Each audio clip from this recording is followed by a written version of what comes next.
Buongiorno a tutti. Allora, la lezione di oggi ci porta praticamente alla conclusione del nostro programma. Voglio farla però assolutamente in modo tale che tutti possiate interiorizzare i pochi concetti che oggi cercherò di delineare e che io possa anche verificarli nelle prossime interrogazioni da lunedì prossimo in avanti. E quindi mi porto un po' avanti con il lavoro e andiamo ad analizzare la nostra Costituzione repubblicana, la splendida Costituzione italiana che Roberto Benigni ha definito in un suo celebre spettacolo di alcuni anni fa la più bella del mondo. Allora, intanto che cos'è la Costituzione? La Costituzione è la prima legge di uno Stato, la legge fondamentale, e in Italia la Costituzione esiste ufficialmente dal 1° gennaio del 1948, quando appunto entra in vigore la Costituzione repubblicana. In realtà però la sua storia è un pochino più lunga e più complessa, nel senso che tutto iniziò alla fine della Seconda Guerra Mondiale, dopo che, grazie anche al sacrificio di centinaia di migliaia di uomini e di donne che combatterono per la libertà della propria nazione, del proprio popolo, attraverso quel fenomeno che è conosciuto come lotta di liberazione nazionale o guerra partigiana o resistenza. Dicevo, attraverso il loro sacrificio si riuscì a scacciare la dominazione nazifascista dall'Italia. Il 25 aprile si ricorda appunto la fine della Seconda Guerra Mondiale e la cacciata appunto dei nazifascisti, e il 2 giugno del 1946 ci fu un referendum, vale a dire una consultazione popolare, cioè gli italiani furono chiamati ad andare alle urne per decidere tra due quesiti, no? Il referendum chiede al popolo di scegliere tra due quesiti rispondendo sì o no ad uno e all'altro.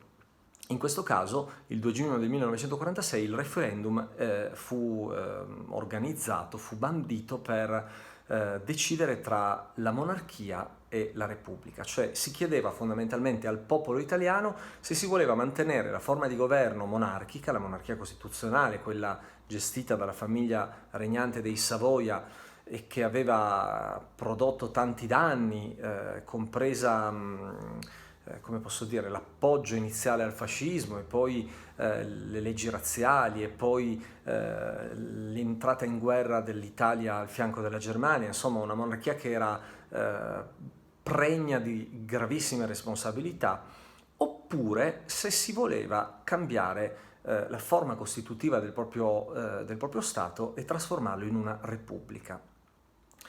Ora, queste elezioni, questo referendum del 2 giugno del 1946 fu particolarmente significativo, non solo per la tematica, che era una tematica cogente, significativa, importantissima, monarchia o repubblica, ma anche perché venne rivoluzionato il suffragio, che da suffragio universale maschile divenne suffragio universale e basta, cioè per la prima volta in Italia parteciparono alle votazioni anche le donne, e questo fu possibile per l'importantissimo ruolo che le donne ebbero proprio nella guerra di liberazione nazionale. Ora, il 2 giugno del 1946 il referendum ebbe questi risultati. Votarono circa 20 milioni di persone e i risultati furono i seguenti. Votarono per la monarchia 10.709.423 persone, quindi ci furono quasi 11 milioni di voti, di suffragi, mentre per la Repubblica votarono 12.718.019 voti o suffragi. E quindi vinse, come dire, la Repubblica per non poi tantissimi voti. Si arrivò a poco più del 51%. Questo ci fa capire che la conquista della democrazia fu una conquista anche sofferta, se vogliamo. Ci fu sicuramente il sacrificio di sangue della lotta partigiana, ma ci fu anche una votazione che praticamente spaccò in due l'Italia. Durante questa votazione, durante il referendum, si sceglieva tra la monarchia e la repubblica e nel caso della repubblica si doveva anche esprimere la propria preferenza per l'assemblea costituente. e cioè quel gruppo di persone che avrebbero poi avuto il compito, nel caso in cui avesse vinto, come poi fu effettivamente la Repubblica, l'Assemblea Costituente avrebbe avuto il compito di scrivere la Costituzione del nuovo Stato.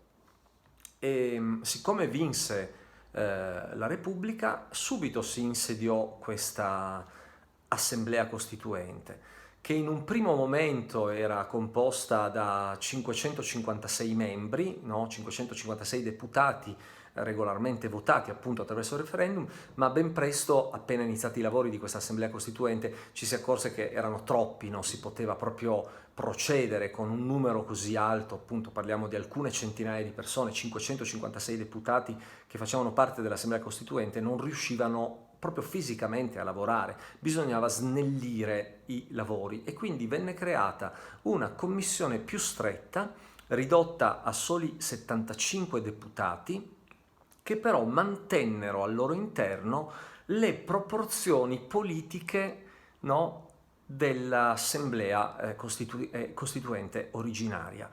E queste proporzioni politiche vedevano schierate fianco a fianco le principali componenti politiche che si erano distinte nella lotta contro il nazifascismo. Parliamo di democristiani, parliamo di socialisti, parliamo di comunisti e del Partito d'Azione, che oggi non esiste più, ma che era stato uno dei più attivi nella lotta contro il nazifascismo. Stiamo parlando di gruppi politici profondamente diversi, uno di matrice cattolica, l'altro di matrice liberale, l'altro ancora invece di matrice marxista, quindi, come dire, arrivavano veramente da orizzonti politici e ideologici molto diversi, per non dire opposti, ma erano tutti uniti nel comune ideale che li aveva tenuti insieme fino a quel momento dell'antifascismo. E fu proprio questo il clima in cui venne concepita la nostra Costituzione italiana, un clima di pluralismo, quindi una pluralità, una diversificazione anche fatta di opposti, di idee e di ideologie, pluralismo, ma tenuta insieme dall'ideale forte, dal collante forte dell'antifascismo.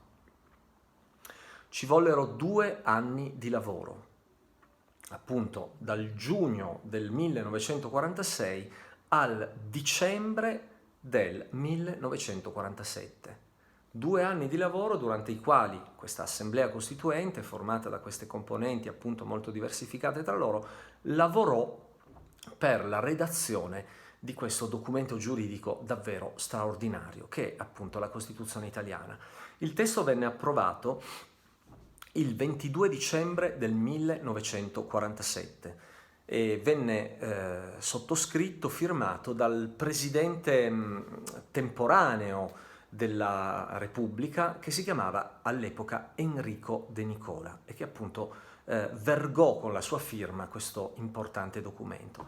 Costituzione che però entrò in vigore, quindi diventò realmente efficace soltanto dal 1 gennaio del 1948. Ora, noi celebriamo la festa della Repubblica il 2 giugno, proprio perché il 2 giugno è la data del referendum che sancì la nascita della Repubblica. Venne eletto un presidente temporaneo, Enrico De Nicola, venne nominata su base appunto elettorale una commissione, un'assemblea costituente, prima di 556 membri, ridotti poi a 75, il 22 dicembre, conclusero i lavori, venne sottoscritta la Costituzione che entrò in vigore, ripeto, il 1 gennaio del 1948.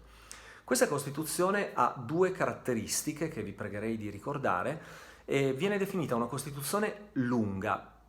Lunga perché non si limita ad elencare, come dire, i principi fondamentali a cui si deve ispirare poi tutto l'ordinamento giuridico del nuovo Stato, ma elenca anche i diritti e i doveri dei cittadini e poi anche l'ordinamento appunto e il funzionamento dello Stato. Per questo motivo è una Costituzione lunga, anche se, a dispetto della sua lunghezza, è lunga per la densità di argomenti e per la completezza delle questioni che va ad affrontare. A dispetto, dicevo, della sua lunghezza, in realtà questa Costituzione è caratterizzata dalla presenza di meno di 10.000 parole. Cioè, tutti questi precetti, tutti questi principi fondamentali e queste indicazioni, scusatemi, si era bloccato un attimo lo schermo, tutte queste indicazioni vengono racchiuse in meno di 10.000 parole. Quindi una Costituzione lunga ma compatta dal punto di vista linguistico, estremamente semplice e chiara e comprensibile. Nelle intenzioni dei padri costituenti, così si chiamano i valorosi uomini che fecero la resistenza e che parteciparono alla redazione di questo documento, di questa Costituzione, i padri costituenti avevano ben chiaro in testa che la Costituzione dovesse essere chiara e semplice, comprensibile a tutti. Costituzione lunga, ma anche viene detta rigida. Rigida perché non può essere modificata, o meglio, può essere modificata, ma non in maniera semplice, non basta cioè la semplice maggioranza dei votanti, il 50% più uno. Ci vuole una maggioranza che si chiama qualificata o speciale.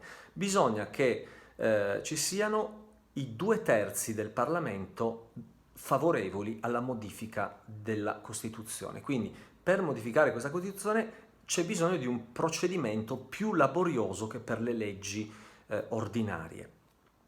Ecco per quale motivo viene definita rigida. Per non parlare che l'ultimo articolo, il 139esimo articolo della Costituzione italiana, recita che la Repubblica non può essere modificata, quindi la forma di governo repubblicana non si può mettere in discussione per nessun motivo al mondo. Quella è e quella rimane. È molto forte in questo messaggio appunto l'antecedente autoritario, il totalitarismo, il fascismo che aveva caratterizzato i 20 anni prima della Seconda Guerra Mondiale e che poi aveva portato l'Italia alla sciagurata alleanza con Hitler e con la Germania nazista.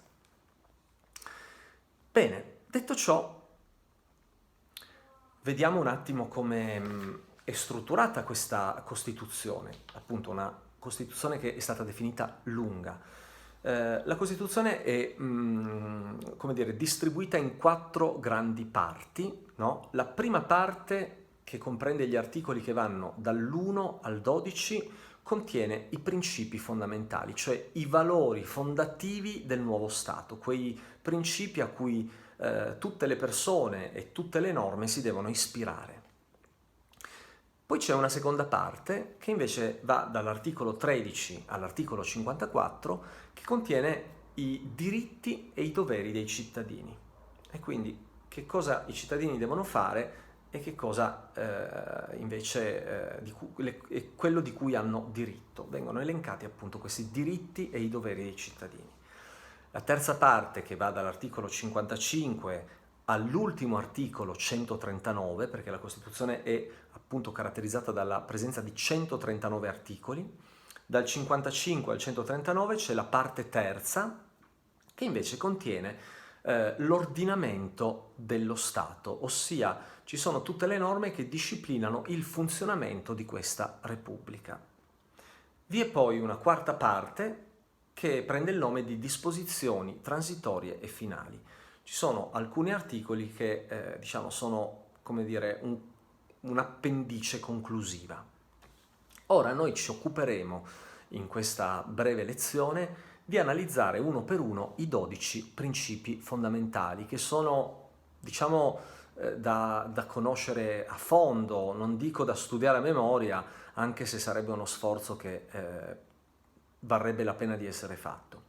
Iniziamo dal primo articolo della Costituzione. Questo sì, io direi che è proprio da studiare a memoria. L'Italia recita il primo articolo, noi analizzeremo i primi 12, i cosiddetti principi fondamentali, la parte prima della Costituzione italiana. Il primo articolo recita così: l'Italia è una repubblica democratica fondata sul lavoro. La sovranità appartiene al popolo che la esercita nei limiti e nelle forme previsti dalla Costituzione stessa.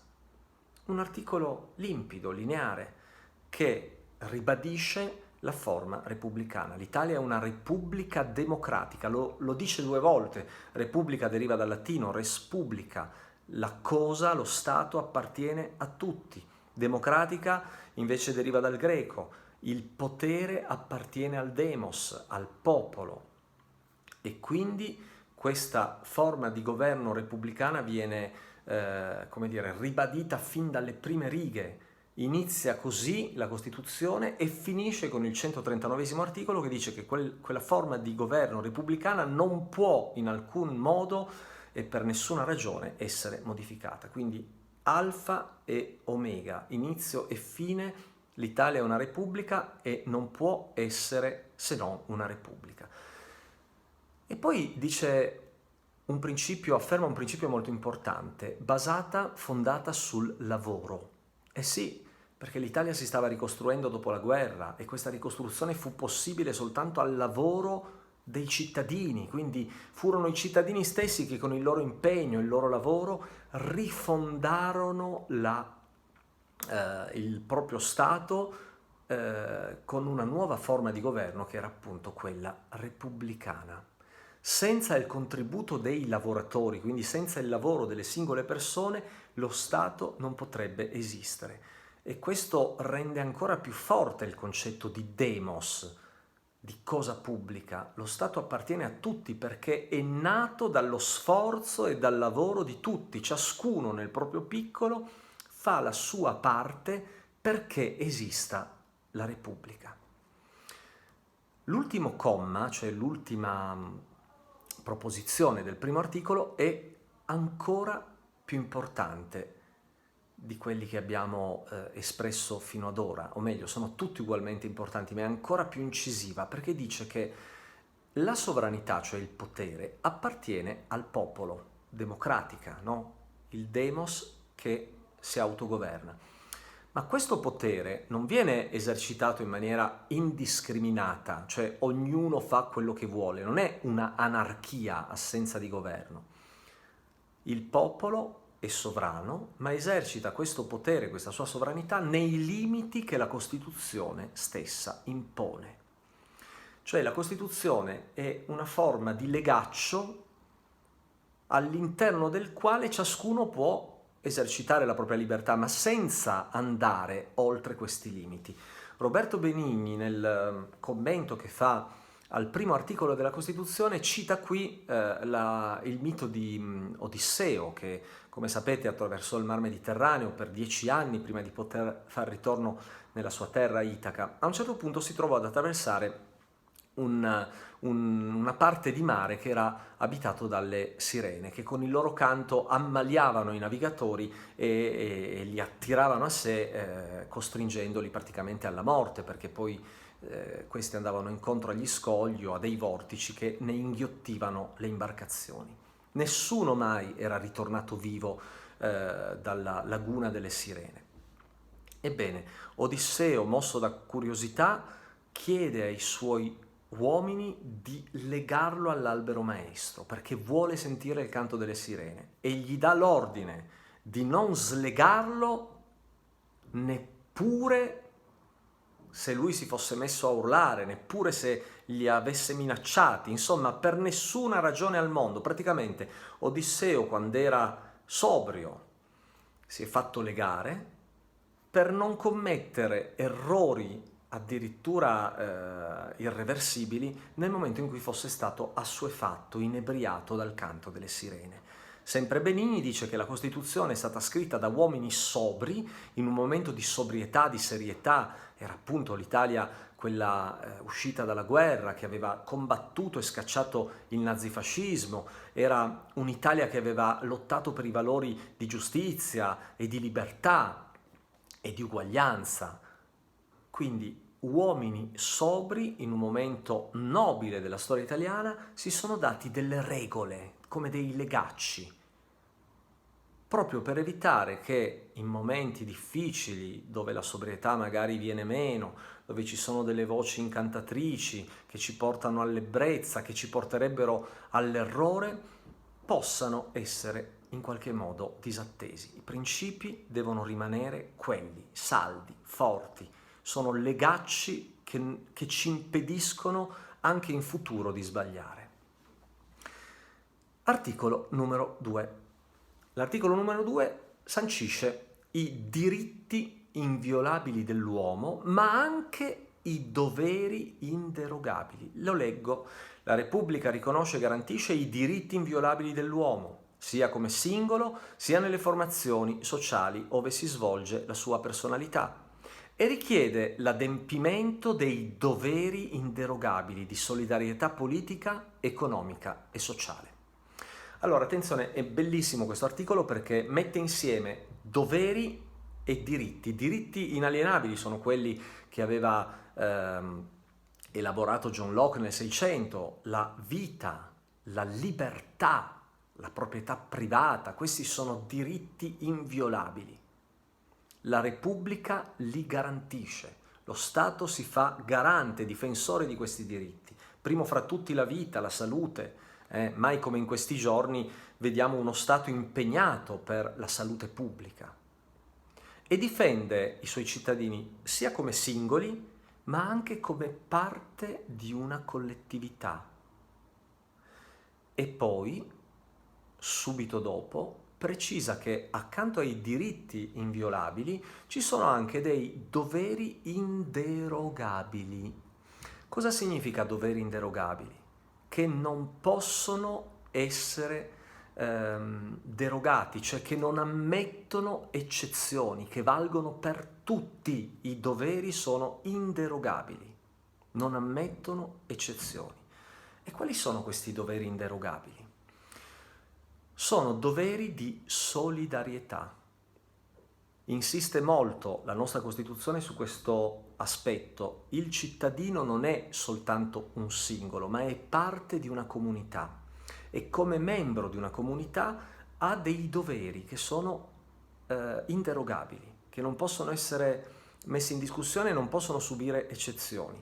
E questi doveri sono di solidarietà politica, cioè vale a dire partecipare alla vita pubblica, sia andando a votare che, per esempio, facendosi votare. Ecco perché il diritto di voto, oltre che un diritto, è anche un dovere di cittadinanza attiva.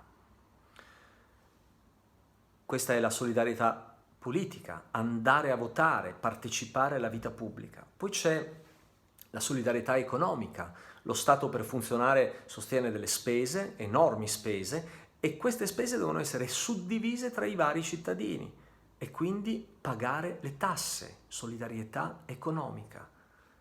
E poi c'è la solidarietà sociale, vale a dire che chi sta meglio dovrebbe aiutare chi sta meno bene. E intendo dire non soltanto da un punto di vista economico, ma da tutti i punti di vista. Quindi l'aiuto reciproco, la solidarietà sociale e l'aiuto reciproco, previsto dall'articolo 2 della Costituzione italiana. E andiamo all'articolo 3, che invece esprime il principio fondamentale dell'uguaglianza. Attenzione, lo leggo. Tutti i cittadini hanno pari dignità sociale e sono uguali davanti alla legge, senza distinzioni di sesso, di razza, di lingua e di religione, oltre che di opinioni politiche e di condizioni personali e sociali. Uguaglianza giuridica. Tutti i cittadini hanno i medesimi diritti. Tutti i cittadini sono uguali davanti alla legge. Quella frase che viene scritta alle spalle di tutte le cattedre, di tutti i tribunali, la legge è uguale per tutti. Non ci sono distinzioni di sesso, di razza, di opinioni politiche, di credo religioso, ma anche di condizione economica e sociale. Tutti hanno gli stessi diritti. Non solo, aggiunge l'articolo 3, è compito della Repubblica rimuovere gli ostacoli. Sì, perché se uno per esempio è disabile, oppure se uno è molto povero, ha diritto ad esercitare questi propri diritti di uguaglianza esattamente come gli altri. Ecco per quale motivo ci sono delle leggi speciali che aiutano alcune categorie più deboli. Faccio un esempio per tutti: le sovvenzioni per lo studio, per il diritto allo studio, per permettere a tutti di accedere all'istruzione. in modo tale che tutti abbiano appunto lo stesso diritto, che ci sia questa uguaglianza giuridica dei cittadini. È compito della Repubblica, dicevo, rimuovere, leggo, gli ostacoli di ordine economico e sociale che, limitando di fatto la libertà e l'uguaglianza dei cittadini, impediscono il pieno sviluppo della persona umana, il pieno sviluppo della persona umana e l'effettiva partecipazione di tutti i lavoratori all'organizzazione politica e economica del Paese. Allora, abbiamo citato, credo l'anno passato con la quinta e quest'anno con le quarte, la nascita degli Stati Uniti, la dichiarazione di indipendenza, quella del 4 luglio 1776, redatta dall'illuminista americano Thomas Jefferson, che esprime, no, per la prima volta nella storia giuridica dell'umanità, il diritto alla felicità. Ora, il diritto alla felicità fa molto effetto, però è un po' generico. La Costituzione italiana invece va nello specifico e parla non di felicità, che rimane, cioè, come dire, una parola d'effetto ma che rimane un po' generica, un po' vaporosa. No, parla di uguaglianza, libertà e di pieno sviluppo della persona umana, cioè ogni cittadino, ogni essere umano ha diritto alla piena realizzazione di se stesso. Tutti devono essere messi in condizioni di realizzarsi pienamente e di partecipare all'organizzazione politica, economica e sociale del Paese. Uguaglianza, quella che viene sancita dall'articolo 3, che è formale, appunto un'uguaglianza giuridica. Tutti hanno gli stessi diritti, tutti sono uguali davanti alla legge, ma è anche sostanziale. Cioè nella sostanza, poi nei fatti, lo Stato deve rimuovere gli ostacoli che impediscono ad alcune categorie più deboli magari di realizzarsi pienamente. Vado avanti e arriviamo all'articolo 4, molto importante. Riprende in qualche modo i principi che aveva enucleato nell'articolo 1. L'articolo 1 diceva l'Italia è una repubblica democratica fondata sul lavoro. Infatti l'articolo 4 parla di lavoro e dice la Repubblica riconosce a tutti i cittadini il diritto al lavoro e promuove le condizioni che rendano effettivo questo diritto. Ogni cittadino ha il dovere di svolgere secondo le proprie possibilità, la propria scelta, un'attività, una funzione che concorra al progresso materiale o spirituale della società. Allora, il diritto è un dovere ed è un diritto. Il lavoro è un dovere e un diritto. Tutti hanno il diritto di poter lavorare, tutti devono essere messi in condizione di poter lavorare, ma tutti i cittadini hanno il dovere di concorrere con il proprio apporto professionale al progresso del paese, progresso che può essere materiale ma anche spirituale. E questa è una cosa fantastica, se pensate che l'hanno scritta appunto 70 anni fa, questa è una norma di grande attualità. Non soltanto le industrie meccaniche, quelle che producono beni materiali e che con la loro industria pesante concorrono all'aumento del PIL, del prodotto interno lordo, della ricchezza. No, il lavoro può concorrere al progresso materiale ma anche spirituale del paese.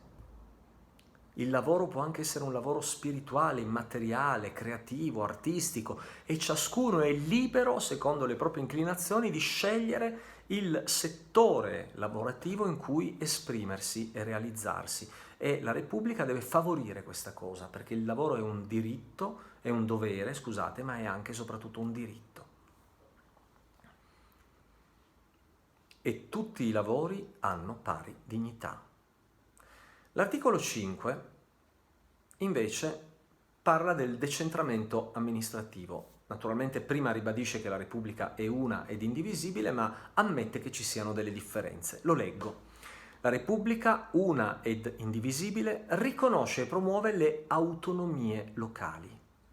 Attua nei servizi che dipendono dallo Stato il più ampio decentramento amministrativo, adegua i principi e i metodi della sua legislazione alle esigenze dell'autonomia e del decentramento. Allora, la Repubblica è una ed è indivisibile. Non si può parlare di uno Stato di serie A, uno Stato di serie B e uno di serie C. Non si può dividere in pezzetti. Certo che l'Italia è divisa in 20 regioni, Certo che poi le regioni sono divise a loro volta in province che adesso non esistono più o sono, come dire, svuotate un po' dei loro precedenti significati e poteri, e soprattutto è divisa in migliaia e migliaia di comuni, di città. L'Italia è un piccolo stato, ma estremamente diversificato. Ricorderete, immagino, le parole di Carlo Cattaneo, eroe del Risorgimento, eroe delle 5 giornate di Milano del 1848. Carlo Cattaneo, che avevamo definito di idee democratiche e federaliste, aveva parlato di patrie locali, diceva che qualunque stato, forma politica, forma di governo avesse voluto costruire una nuova nazione prescindendo dalle patrie locali, avrebbe costruito sulla sabbia. Sì, perché si rendeva conto con molta intelligenza già allora che l'Italia è estremamente diversificata. Ci sono delle profonde differenze che sono di natura geografica, morfologica, dalla pianura al mare, alla collina, alla montagna. Ma queste differenze morfologiche implicano delle differenze anche climatiche. Ci sono posti dove fa molto caldo, ci sono posti dove fa molto freddo e c'è un clima alpino, ci sono posti, luoghi molto diversificati da un punto di vista morfologico e climatico, ma anche diversificati da un punto di vista economico. Ci sono luoghi più ricchi e produttivi e luoghi più poveri e depressi dal punto di vista economico, e sociali, differenze sociali, e aggiungerei anche linguistiche e culturali. Un'Italia così frammentata è unica ed indivisibile, ma non può prescindere dal riconoscimento delle autonomie locali. Ecco per quale motivo ci sono le regioni, ecco per quale motivo ci sono i comuni, che hanno potere di, come posso dire, nel rispetto ovviamente della Costituzione e ovviamente nel rispetto delle leggi nazionali, di fare delle proprie leggi, le leggi regionali oppure le ordinanze comunali, che disciplinano la vita dei cittadini a livello locale, perché soltanto un sindaco o soltanto un governatore o presidente della regione possono conoscere bene la realtà del proprio territorio, cosa che invece dal governo centrale, che sta a Roma, a volte non è possibile fare. Anche se ci sono momenti in cui, e mai come in questo periodo abbiamo colto, diciamo, questa contraddizione, ci sono momenti in cui tutti i poteri devono passare a Roma, al governo centrale, perché avete visto come le differenze che ci sono state nella gestione della pandemia in Italia a livello locale, a livello regionale, abbiano portato a un certo punto a dei veri e propri disastri. Ci sono momenti eccezionali, come quelli appunto di un'epidemia di diffusione globale, in cui il potere deve essere concentrato tutto nelle mani del governo, che prende le decisioni a livello centrale per tutti. Ma la Costituzione garantisce però le autonomie locali. E poi c'è l'articolo 6, importantissimo, legato anche in qualche modo a quello che abbiamo detto prima, e cioè quello che si occupa delle minoranze linguistiche. La Repubblica, dice l'articolo 6, tutela con apposite norme le minoranze linguistiche. Ora, le minoranze linguistiche sono quelle parti, no, del territorio italiano in cui la popolazione parla come prima lingua una lingua diversa dall'italiano.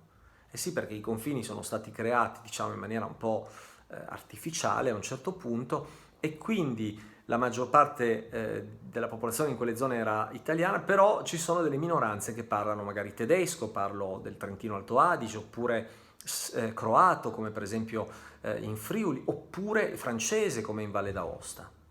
E quindi lo Stato tutela le minoranze linguistiche. Tutela significa che queste regioni intanto hanno avuto dei poteri eccezionali e straordinari, sono le cosiddette regioni a statuto speciale.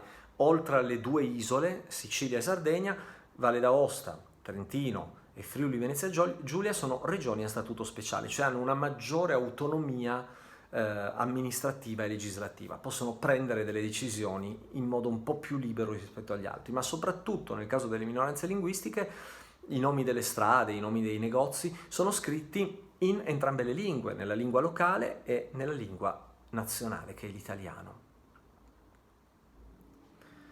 L'articolo 7 invece si occupa di un'altra questione molto importante, che che sono i rapporti tra lo Stato, che è laico, e la Chiesa. Voi sapete che in Italia c'è una realtà molto particolare, che sul territorio italiano esiste lo Stato del Vaticano, che è un piccolo Stato dentro lo Stato. Dentro la città di Roma c'è un piccolo Stato su cui lo Stato italiano non ha giurisdizione. Questo Stato appartiene al Papa, alla Chiesa. Che rapporti ci devono essere tra la Chiesa e lo Stato italiano? Allora, la Costituzione segue il principio liberale che era stato affermato da Cavour. Cavour diceva libera Chiesa in libero Stato. Infatti l'articolo 7 dice: lo Stato e la Chiesa cattolica sono ciascuno nel proprio ordine, indipendenti e sovrani, cioè ognuno si occupa delle sue cose, che riprende in qualche modo la teoria dei due soli di Dante, no? Dante diceva non c'è uno più importante, sono entrambi soli, brillano di luce propria, ognuno si deve occupare delle proprie cose. Lo Stato si occuperà dell'amministrazione terrena e la Chiesa si occuperà della cura delle anime. Ciascuno nel proprio ordine, sono indipendenti e sovrani. E poi aggiunge l'articolo 7, i loro rapporti sono regolati dai patti lateranensi.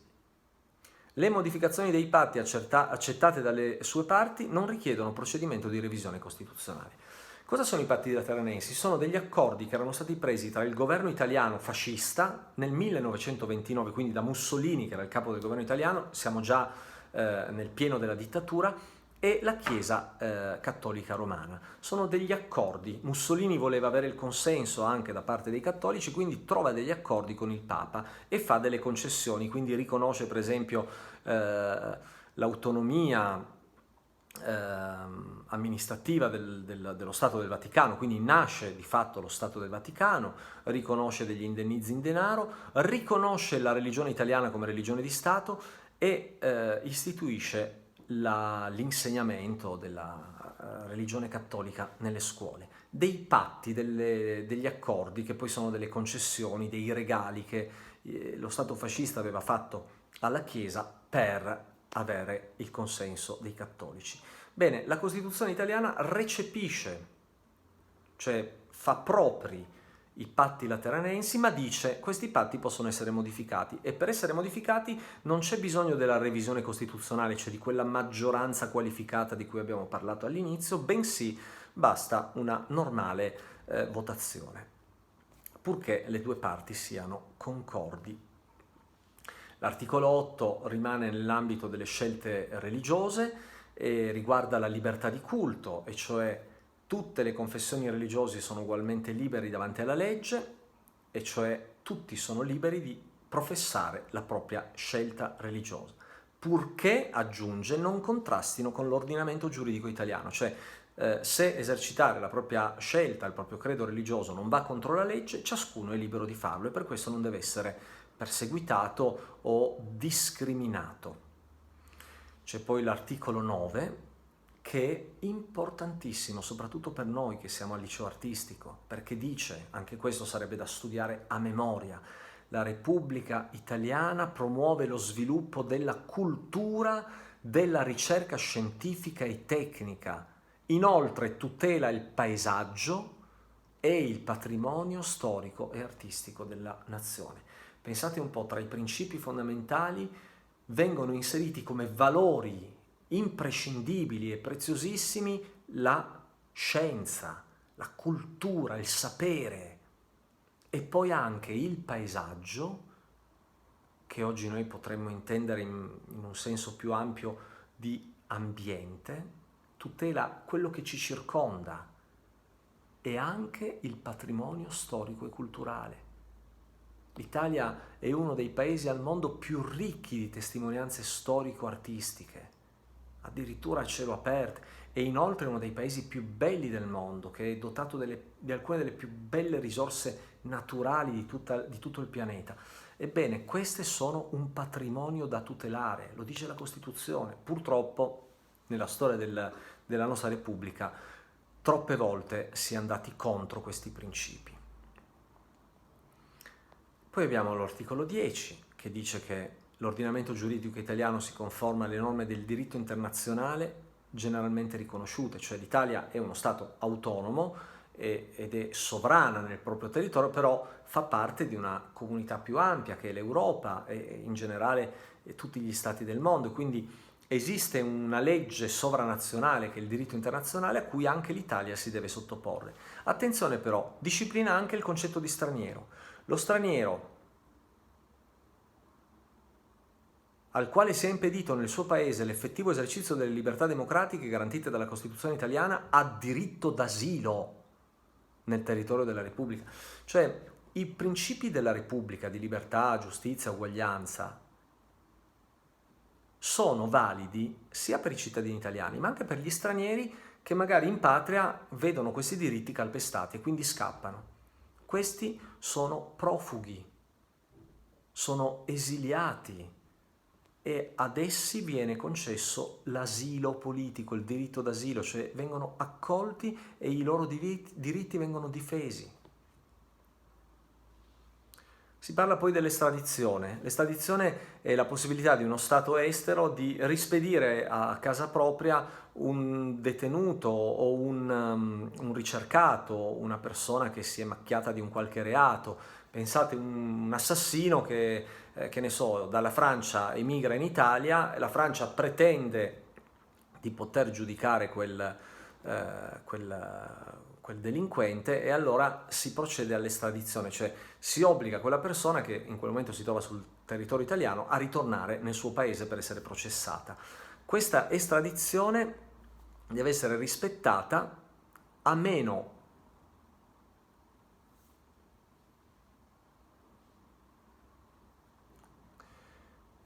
scusate, questa estradizione non deve essere rispettata a meno che non sia un colpevole di genocidio. Ecco, allora, un cittadino che si trovi sul suolo italiano è protetto in quanto straniero, ma se si è macchiato di crimini terribili come un genocidio deve essere rispedito nel suo paese di origine. Articolo 11, andiamo verso la conclusione. L'Italia ripudia la guerra come strumento di offesa alla libertà degli altri popoli e come mezzo di risoluzione delle controversie internazionali. L'Italia ripudia la guerra. Fortissimo l'articolo 11, perché l'Italia, che era appena uscita, tra l'altro sconfitta dalla Seconda Guerra Mondiale, non vuole più fare la guerra. L'Italia ripudia, la disprezza con tutto il cuore. L'Italia ripudia la guerra e non la prende in considerazione tra gli strumenti per risolvere le controversie internazionali. Cioè, se c'è qualche problema a livello internazionale, non è la guerra la soluzione. L'Italia promuove e favorisce le organizzazioni internazionali rivolte a tale scopo.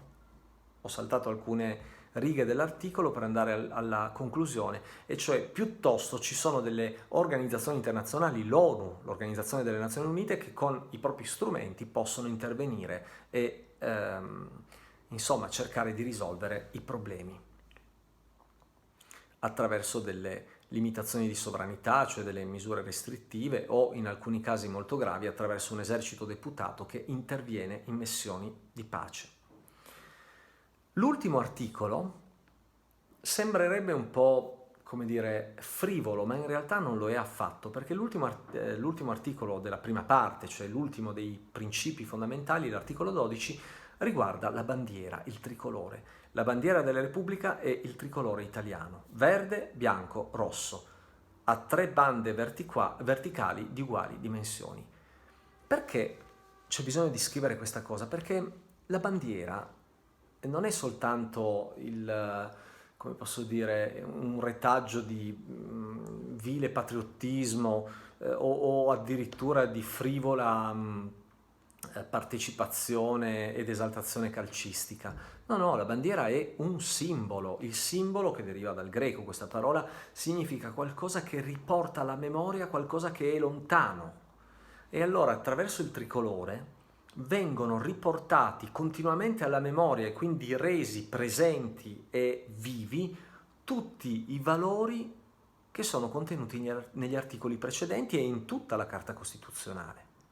Cioè quel tricolore è simbolo dei valori di giustizia, di uguaglianza e di libertà che sono espressi non solo nei principi fondamentali ma anche poi in tutti gli altri articoli della Costituzione italiana. Quindi questo simbolo evoca questi valori che sono valori per noi fondativi.